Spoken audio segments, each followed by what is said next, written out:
ये कहानी आनंदी नाम की एक उच्च कुल की लड़की पर केंद्रित है, जिसके पिता एक छोटी सी रियासत के तालुकेदार थे।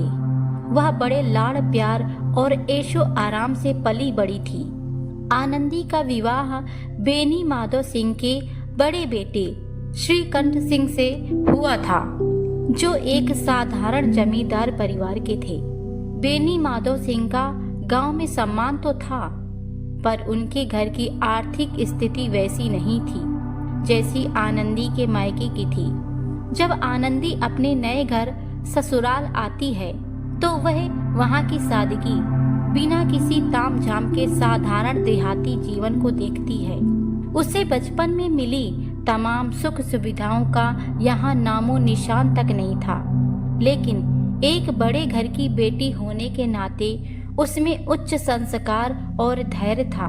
उसने अपने आप को नई परिस्थितियों के अनुसार तुरंत ढाल लिया। उसने कभी अपने मायके की अमीरी का घमंड नहीं किया और सबको प्रिय हो गई। श्रीकंठ का छोटा भाई लाल बिहारी स्वभाव से कुछ उज्जड़ था। एक दिन भोजन बनाते समय आनंदी ने लाल बिहारी से घी लाने को कहा। घी कम होने पर उसने अनजाने में व्यंग किया कि इतनी जमीन जायदाद है पर घर पर घी की कमी है। लाल बिहारी को ये बात बहुत बुरी लगी।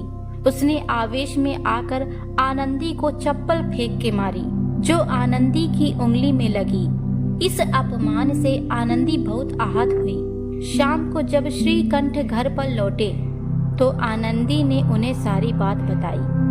अपने भाई की ऐसी हरकत सुनकर श्रीकंठ बहुत क्रोधित हुए और उन्होंने लाल बिहारी को घर से निकालने का फैसला कर लिया।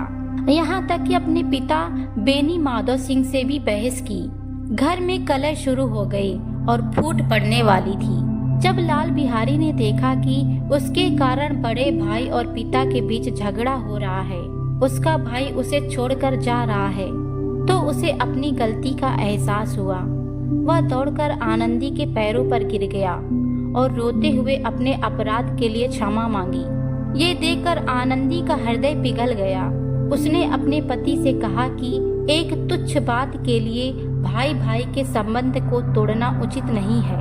उसने लाल बिहारी को माफ कर दिया। बेनी माधव सिंह ने जब दोनों भाइयों को गले मिलते देखा और आनंदी का यह उदार व्यवहार देखा तो उनकी आंखों में आंसू आ गए। उन्होंने गर्व से कहा, बड़े घर की बेटियां ऐसे ही होती हैं। वे बिगड़े काम को बना देती हैं, घर में आग लगने से बचा लेती हैं।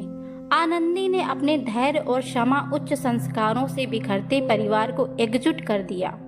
ये कहानी हमें दिखाती है कि सच्चा बड़प्पन धन दौलत में नहीं, बल्कि उच्च चरित्र, सहनशीलता और क्षमा की भावना में होता है। अगर ये कहानी आपको पसंद आई हो तो वीडियो को लाइक जरूर करें। धन्यवाद।